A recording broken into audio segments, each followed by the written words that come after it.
খুব অল্প টাইমে হ্যাপি বিস্কুটের চকলেট শেক, তার জন্য হ্যাপি বিস্কুটগুলো নিয়ে নিয়েছি মিক্সার গ্রাইন্ডারে। তার উপরে আমি কফি, চিনি আর দুধ দিয়ে ভালোভাবে ব্লেন্ড করে দেবো। এটা কিন্তু হেভি টেস্টি, আমি করে দেখলাম ফার্স্ট টাইম, বাট খেতেও হেভি হয়েছিল। তোমরাও বাড়িতে অল্প খরচার মধ্যে ট্রাই করতে পারো, খেতে খুব দারুণ হবে। তো প্রথমে দেখো মিক্সার গ্রাইন্ডারে আমি ভালোভাবে মিক্স করে নিলাম, একদম পুরো ক্রিমি পাড়া দেখতে হয়েছিল। তারপরে গ্লাসের মধ্যে আমি ঢেলে নিলাম। এটা একবার খেলে না বারবার খেতে মন চাইবে।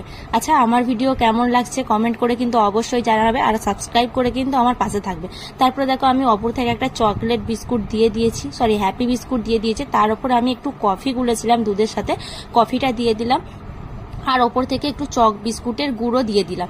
এটা দেখতে যতটা সুন্দর হয়েছিল খেতেও ততটা সুন্দর হয়েছিল। আমার তো এটা খেতে হেভি লেগেছে। তোমরা কারা কারা খেয়েছো বা কারা কারা খাওনি বা কারা কারা ট্রাই করলে আমাকে কিন্তু অবশ্যই জানিও। তো ভিডিওটা এই পর্যন্ত, সাবস্ক্রাইব করে আমার পাশে থেকো। টাটা।